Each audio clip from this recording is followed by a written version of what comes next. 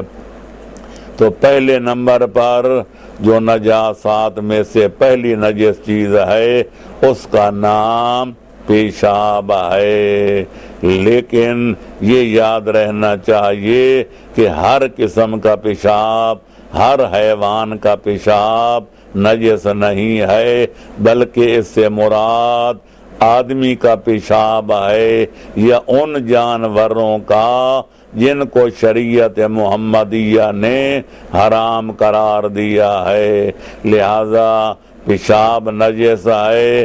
اور انسان کا پیشاب ہو یا حرام جانوروں کا، اس سے اگر وہ کپڑوں پہ لگ جائے یا بدن پہ لگ جائے اس کا پاک کرنا واجب و لازم ہے۔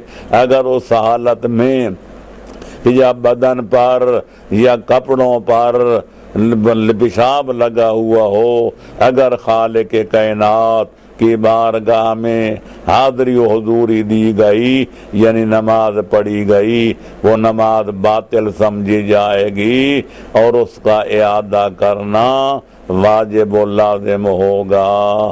تو پتہ چلا کہ پہلے نمبر پر جو چیز نجس ہے وہ ہے پیشاب، خواہ انسان کا ہو یا اس حیوان کا ہو جو خون جہندہ رکھتا ہے، جس کا ذبح کے وقت ٹپک کر خون نکلتا ہے، اور بشرط یہ ہے، شرط یہ ہے کہ اس کا پینا کھانا حرام ہو، لہذا اس پیشاب سے اجتناب کرنا لازم ہے۔ دوسرے نمبر پر پاخانہ آتا ہے یا ان حیوانات کا گوبر آتا ہے کہ جن کا گوشت کھانا شریعت محمد ہے، اور یہ بات کسی وضاحت کی محتاج نہیں۔ پیشاب میں وہ غلاظت پائی جاتی ہے، پاخانے میں وہ نجاست، وہ کثافت اور وہ غلاظت پائی جاتی ہے کہ آدمی ان کے استعمال کرنے کا یا کھانے پینے کا تصور بھی کرے تو اس سے بطبیعت میں گھن آتی ہے۔ لہذا شریعت مقدسہ نے، شریعت اسلامیہ نے، شریعت فطریہ نے ان چیزوں کو مسلمان کے لیے حرام قرار دیا ہے۔ اور تیسرے نمبر پر خون آتا ہے۔ خون بھی خواہ انسان کا ہو یا اس حیوان کا ہو جو خون جہندہ رکھتا ہے، خواہ حلال گوشت ہو یا حرام گوشت ہو، ہر قسم کے خون جہندہ رکھنے والے حیوان کا خون نجس ہے۔ ہاں البتہ اتنی اجازت ہے، اگر خون کی مقدار بنا بر مشہور انگلی کے ایک پور کے برابر ہو، تو اگر وہ جسم پر لگا ہوا ہو یا بدن پر، جسم پر ہو یا کپڑے پر، وہ نجس تو ہے لیکن نماز پڑھی جا سکتی ہے، لیکن اگر اس سے زیادہ ہو تو پھر معاف نہیں ہے۔ اس کا بدن کا اور کپڑے کا پاک کرنا واجب و لازم ہے۔ لہذا اگر کوئی حیوان خون جہندہ نہیں رکھتا، جیسے مچھلی یا مچھر یا مکڑی وغیرہ، جن کا خون جو ہے وہ بہتا نہیں ہے اور اچھل کر نکلتا نہیں ہے، تو ان کا خون نجس نہیں، البتہ خون جہندہ رکھنے والے ہر حیوان کا خون نجس ہے۔ چوتھے نمبر پر مادہ منویہ ہے، خواہ انسان کا ہو یا حرام و حلال حیوان کا ہو، یہ مادہ الحیات، یہ مادہ منویہ جس سے مخلوق چیز کی خلقت وجود میں آتی ہے، اس کو بھی شریعت محمدیہ نے حرام قرار دیا ہے اور نجس قرار دیا ہے۔ یہ نجس بھی ہے اور حرام بھی ہے، لہذا خواہ وہ حیوان کی منی ہو یا انسان کی ہو، اس سے اجتناب کرنا، اپنے بدن اور اپنے کپڑوں کو پاک و صاف رکھنا شریعت محمدیہ کے نقطہ نظر سے واجب و لازم ہے۔ اور 5ویں نمبر پر انسان جو ہے وہ چیز نجس ہے جس کو جو ہے کتا کہتے ہیں، کتا نجس العین ہے، خنزیر نجس العین ہے، کافر نجس العین ہے۔ تو 5 اور 6 نمبر جو ہے وہ کتا، کافر اور خنزیر ہے، یہ چیزیں نجس العین ہیں۔ لہذا اگرچہ انسان اشرف المخلوقات ہے، افضل الموجودات ہے، لیکن اس وقت ہے جب اپنے خالق کی معرفت رکھتا ہو، اس کے نبیوں کو پہچانتا ہو، اس کے ولیوں کی دل میں محبت اور عقیدت رکھتا ہو۔ اگر وہ انسانیت کے درجے سے گر کر حیوانیت کے درجے تک نیچے چلا جائے، نہ مالک کا پتہ ہو، نہ مملوک کا، نہ مال حلال کا پتہ ہو، نہ حرام کا، نہ نجس کا علم ہو، نہ پاک کا، نہ مقصد حیات کا پتہ ہو، نہ جینے مرنے کی غرض و غایت کا، تو انسانیت کی منزل سے اتنا گر جاتا ہے کہ وہ کافر بن جاتا ہے، اور کافر نجس العین ہوتا ہے، جس سے اجتناب کرنا واجب و لازم ہے۔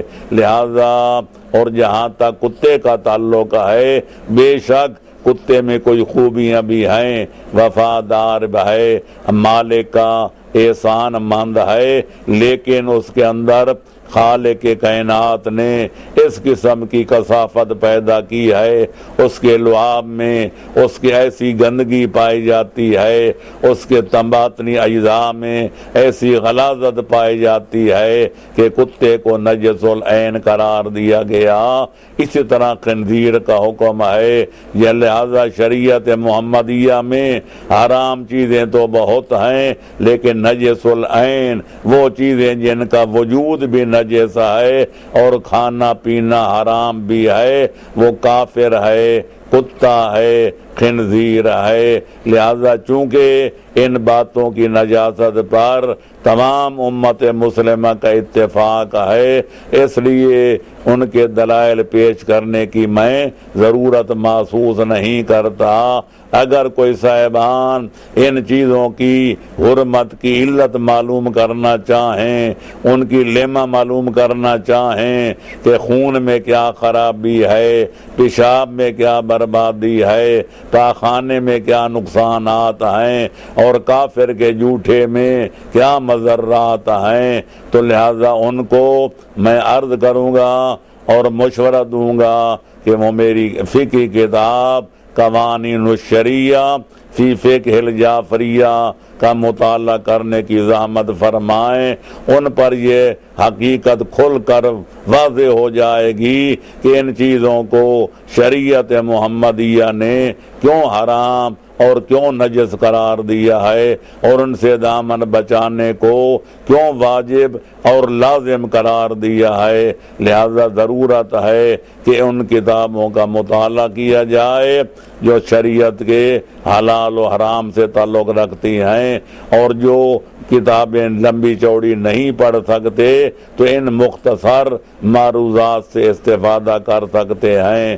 تو پھر 8ویں نمبر پر یا 9ویں نمبر پر وہ نجس جو چیز ہے اس کو جو ہے مردار کہتے ہیں، یعنی اگر کوئی حلال حیوان بھی، حلال گوشت جانور بھی اگر اپنی طبی موت مر جائے، اس کو شریعت کے مطابق ذبح نہ کیا جا سکے تو اس کا مردار بھی نجس ہوتا ہے۔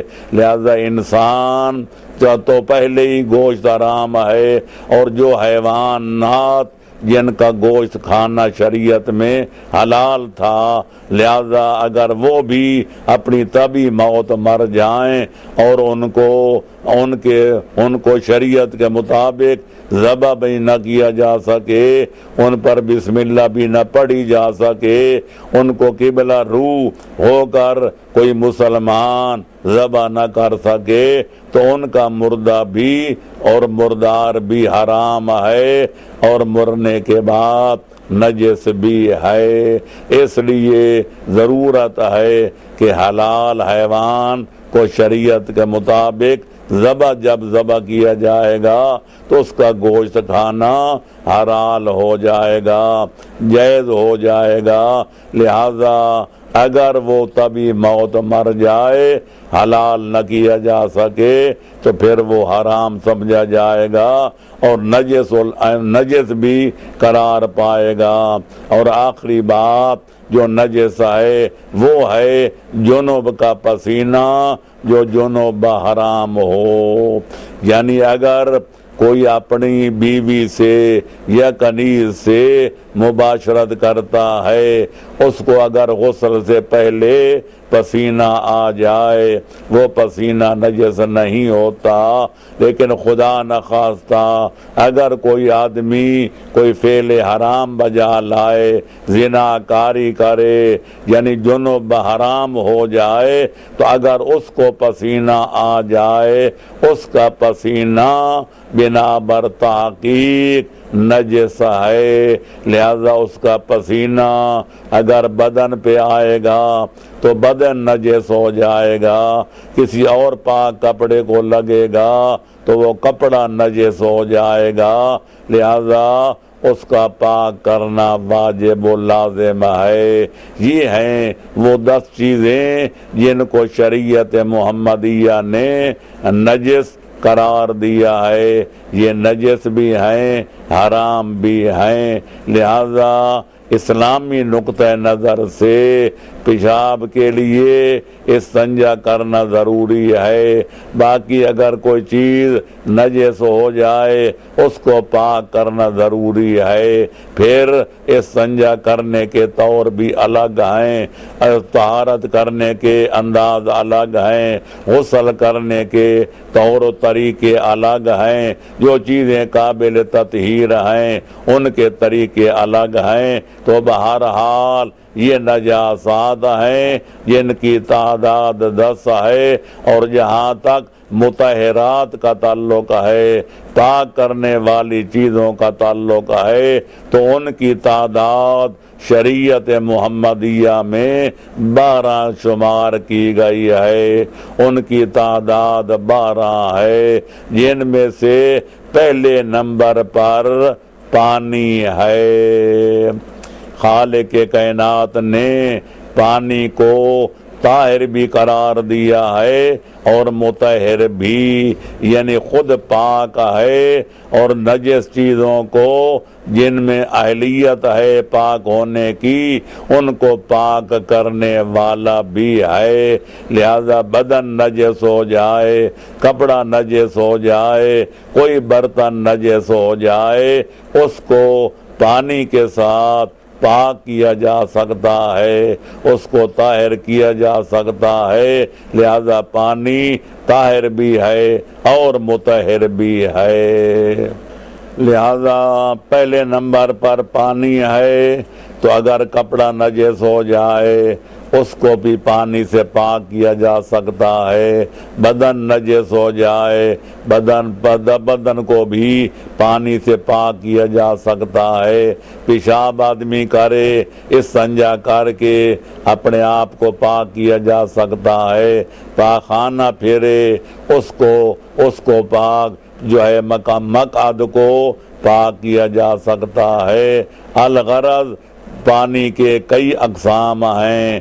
پانی آب مطلق بھی ہے، آب مضاف بھی ہے۔ جس پر پانی کا نام لیا جائے بغیر کسی اضافت کے اس کو کہتے ہیں آب مطلق، اور جس کی کسی شے کی طرف اضافت ہو، جیسے ہندوانے کا پانی، انار کا پانی فلاں چیتا ہے، نہ استنجا کیا جا سکتا ہے۔ احتیاط فی الدین کا تقاضا یہی ہے کہ قول مشہور کی اتباع کی جائے، اس سے وضو اور طہارت کرنے سے اجتناب کیا جائے۔ باقی پانی کی آب مطلق کی چند قسمیں ہیں، یا وہ آب جاری ہوگا جس طرح نہر کا پانی، دریا کا پانی، یا آب راکد ہوگا یعنی کھڑا ہوا پانی جیسے تالاب کا پانی۔ پھر جو تالاب کا پانی ہے وہ کبھی کور ہوگا اور کبھی کور سے کم، پھر کبھی کنویں کا ہوگا اور کبھی بارش کا ہوگا۔ ان سب کے احکام الگ الگ ہیں۔ اگر آب جاری ہو یا کور کے بقدر کور ہو، یا کنویں کا پانی ہو یا بارش کا پانی ہو، ان کا حکم یہ ہے کہ اگر کوئی نجاست ان میں شامل ہو جائے تو ملاقات نجاست سے نہ آب جاری متنجس ہوتا ہے، نہ کنویں کا پانی نجس ہوتا ہے، نہ بارش کا پانی نجس ہوتا ہے، نہ کور کی مقدار میں اگر ہو تو وہ نجس ہوتا ہے۔ ہاں اس وقت یہ چاروں قسم کے پانی نجس ہوتے ہیں کہ جب نجاست کی وجہ سے، کثافت کی وجہ سے ان کا رنگ تبدیل ہو جائے، ان کا ذائقہ تبدیل ہو جائے، یا ان کا جو بدبو ان میں پڑ جائے، بو تبدیل ہو جائے۔ اگر نجاست کے ملنے سے اتنی مقدار میں نجاست شامل ہو جائے کہ ان کا رنگ، بو یا ذائقہ بدل جائے تو پھر وہ نجس ہو جائیں گے، لیکن ویسے ملاقات نجاست سے یہ چیز پانی نجس نہیں ہوتے۔ ہاں البتہ اگر پانی کور سے کم ہو تے وہ جاری بھی نہ ہو، تے کنویں کا پانی بھی نہ ہو اور بارش کا بھی نہ ہو، تو پھر ملاقات نجاست سے اس میں ایک قطرہ بھی خون کا پڑ جائے، پیشاب و پاخانے کا پڑ جائے، وہ پانی نجس ہو جاتا ہے۔ تو جب تک کنویں سے مخصوص ڈول نہ نکالے جائیں یا اس پانی کو اس کے اندر اتنا پاک پانی شامل نہ کیا جائے کہ اس کا رنگ اور بو ذائقہ ٹھیک ہو جائے، اس وقت تک نجس پانی جو ہے وہ پاک نہیں ہو سکتا۔ اب رہے گی یہ بات کہ کور کی مقدار کتنی ہے، تو بنا بر مشہور اور محتاط قول کے مطابق کور اتنی مقدار کو کہتے ہیں جس کا طول 3.5 بالشت ہو، جس کا عرض وہ بھی 3.5 بالشت ہو، اور جس کا عمق گہرائی 3.5 بالشت ہو۔ اگرچہ 3 بالشت والا قول بھی قوت سے خالی نہیں ہے، لیکن احتیاط فی الدین کا تقاضا یہ ہے کہ اس کی مقدار 3.5 بالشت ہونی چاہیے۔ اتنی مقدار کو پہنچ جائے تو لا ينجسہ شیء الا ما غیر بہ، الا ما تغیر بہ لونہ او طعمہ او ذائقتہ او کما قال۔ لہذا یہ ضروری ہے کہ پانی کے احکام کو سمجھا جائے اور اس کے مطابق عمل درآمد کیا جائے۔ لہذا اس پانی سے استنجا بھی کیا جا سکتا ہے، پاخانہ بھی صاف کیا جا سکتا ہے، نجس کپڑے کو پاک بھی کیا جا سکتا ہے۔ اس لہذا استنجا کرنے کا طریقہ، استنجا کے پھر احکام ہیں، کچھ واجبات ہیں، کچھ محرمات ہیں، اور پیشاب پھرنے کے اور استنجا کرنے کے کچھ آداب ہیں۔ تو لہذا جہاں تک واجبات کا تعلق ہے، پیشاب و پاخانہ کرنا ہو، اس کے واجبات 2 ہیں، محرمات بھی 2 ہیں۔ واجبات یہ ہیں کہ پہلے آدمی ایسی جگہ پر بیٹھے کہ جہاں اس کو کوئی ناظر محترم نہ دیکھ رہا ہو، لہذا لوگوں کے سامنے، ناظرین محترم کے سامنے اپنے آپ کو ننگا کر کے بیٹھنا شریعت کے نقطہ نظر سے فعل حرام ہے۔ اور دوسرا حرام یہ ہے کہ خانہ کعبے کی طرف منہ کر کے پیشاب و پاخانہ کیا جائے تو یہ بھی حرام ہے۔ اور خانہ کعبہ کو اگر پشت بقبلہ ہو کر آدمی بیٹھے تو یہ بھی فعل حرام ہے۔ اور علاوہ بری اگر استنجا کرنا ہو یا پاخانہ صاف کرنا ہو تو کسی مقدس چیز کے ساتھ، جیسے کھانے پینے کی چیز کے ساتھ یا دینی کتاب کے اوراق کے ساتھ طہارت کرنا بھی اور صاف کرنا بھی فعل حرام ہے۔ باقی رہ گئے یہ کہ بعض مکروہات ہیں، بعض مستحبات ہیں۔ مستحبات یہ ہیں کہ آدمی خلوت میں جا کر جہاں کوئی بچہ بھی نہ دیکھ رہا ہو وہاں پیشاب کیا جائے، اور پھر نرم جگہ پر پیشاب کیا جائے تاکہ اس کے قطرے جو بہیں اس کے پاؤں اور اس بدن پر نہ پڑ جائیں۔ ہوا کی طرف رخ نہ کیا جائے، ادھر جو ہے کسی مقدس مقام کی طرف رخ نہ کیا جائے۔ بہرحال کچھ مستحبات ہیں، کچھ واجبات و محرمات ہیں۔ اور استنجا کرنے کا طریقہ یہ ہے جس کو استبراء بھی کہتے ہیں کہ استبراء کیا جائے، اصل مقعد سے لے کر سرے جو ہے اعلی تناسل کے بنیاد تک 3 مرتبہ انگلی دبایا جائے، پھر ابتدا سے لے کر سر حشفہ تک 3 مرتبہ اس کو دبایا جائے تاکہ پانی کو پیشاب کا کوئی قطرہ اندر نالی میں نہ رہ جائے۔ پھر سر حشفہ کو جھٹک دیا جائے اور پھر پانی سے دھو دیا جائے، اور بہتر یہ ہے کہ ایک ہی بجائے 3 مرتبہ دھویا جائے تاکہ اس کے بعد استبراء کا فائدہ یہ ہوتا ہے اگر کوئی مشتبہ رطوبت نکل آئے اس کو نجس نہیں سمجھا جائے گا، لیکن اگر استبراء نہ کیا جائے تو کوئی مشتبہ رطوبت اگر نکلے گی تو وہ نجس سمجھی جائے گی، جس سے وضو بھی ٹوٹ جائے گا اور دوبارہ وضو کرنا پڑے گا۔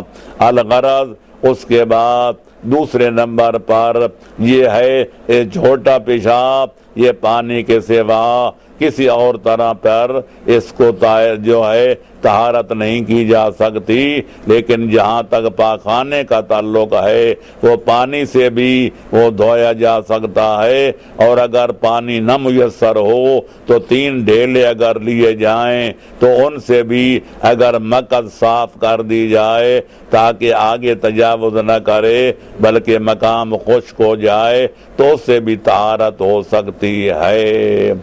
اس کے بعد دوسرے نمبر پر جو مطہرات میں سے ہے وہ ہے زمین۔